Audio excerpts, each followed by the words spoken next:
Assalamualaikum warahmatullahi wabarakatuh.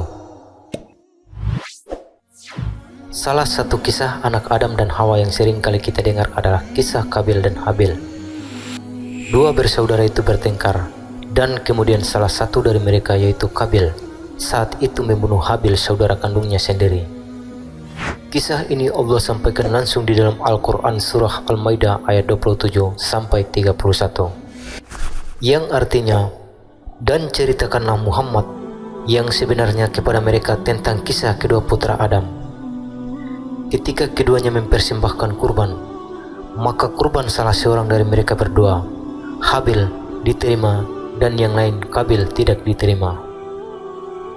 Dia Qabil berkata, "Sungguh, aku pasti membunuhmu." Dia Habil berkata, "Sesungguhnya Allah hanya menerima amal dari orang yang bertakwa.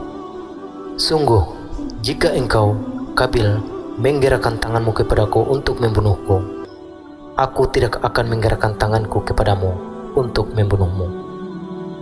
Aku takut kepada Allah, Tuhan seluruh alam. Sesungguhnya, aku ingin agar engkau kembali dengan membawa dosa membunuhku dan dosamu sendiri. Maka engkau akan menjadi penghuni neraka, dan itulah balasan bagi orang yang zalim." Maka nafsu Qabil mendorongnya untuk membunuh saudaranya. Kemudian dia pun benar-benar membunuhnya. Maka jadilah ia termasuk orang yang rugi. Kemudian Allah mengutus seekor burung gagak menggali tanah untuk diperlihatkan kepada Qabil bagaimana dia seharusnya menguburkan mayat saudaranya.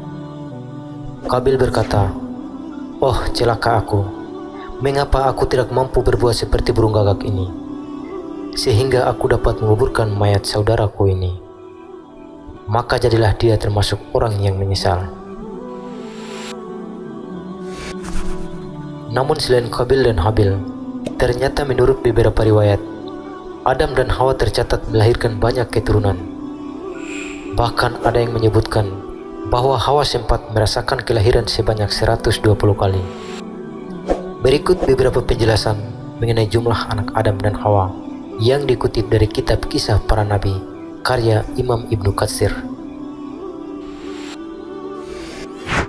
Imam Ibnu Jarir dalam kitab tariknya yang diriwayatkan dari beberapa perawi menyebutkan bahwa Hawa dengan Adam melahirkan 40 anak dari 20 kelahiran. Atsar ini juga disebutkan oleh Ibnu Ishaq dengan sanad yang sama, wallahu a'lam.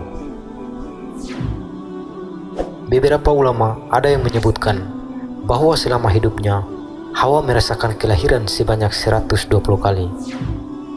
Pada setiap kelahirannya, ia memiliki dua anak kembar, satu orang putra dan satu orang putri. Anak pertama mereka adalah Qabil dan Iklimah, sedangkan anak terakhirnya bernama Abdul Mughits dan Amatul Mughits. Dari anak-anak Adam tersebutlah mulai tersebar manusia ke seluruh penjuru bumi. Sebagaimana firman Allah yang artinya, "Wahai manusia, sungguh kami telah menciptakan kamu dari seorang laki-laki dan seorang perempuan." Al-Quran surah Al-Hujurat ayat 13. Juga firman Allah yang lain bahwa manusia lahir dari keturunan Adam dan Hawa, yang artinya, "Wahai manusia, bertakwalah kepada Tuhanmu yang telah menciptakan kamu dari diri yang satu, Adam, dan Allah menciptakan pasangannya, Hawa, dari dirinya, dan dari keduanya Allah memperkembangbiakan laki-laki dan perempuan yang banyak." Al-Quran surah An-Nisa ayat 1. Mengenai jumlah anak Adam dan Hawa, beberapa sejarawan mengatakan bahwa sebelum meninggal dunia, Adam pernah merasakan hidup bersama anak cucu, cicit dan seterusnya hingga berjumlah 40.000 orang. Wallahu a'lam. Allah juga berfirman yang artinya, "Dialah yang menciptakan kamu dari jiwa yang satu, Adam, dan daripadanya Dia menciptakan pasangannya agar dia merasa senang kepadanya. Maka setelah dicampurinya, istrinya mengandung kandungan yang ringan, dan teruslah dia merasa ringan beberapa waktu. Kemudian ketika dia merasa berat, keduanya suami istri bermohon kepada Allah, Tuhan mereka seraya berkata, 'Jika engkau memberi kami anak yang soleh, mereka telah dijadikan sekutu bagi Allah terhadap anak yang telah dianugerahkannya itu. Maka maha tinggi Allah dari apa yang mereka persekutukan. Al-Quran Surah Al-A'raf ayat 189 sampai 190. Pada awal ayat tersebut dijelaskan tentang Adam, kemudian meluas ke seluruh bangsa manusia. Dengan kata lain, firman Allah tersebut tidak hanya khusus mengenai Adam dan Hawa saja, namun juga keterangan tentang apa yang terjadi dengan bangsa manusia secara keseluruhan.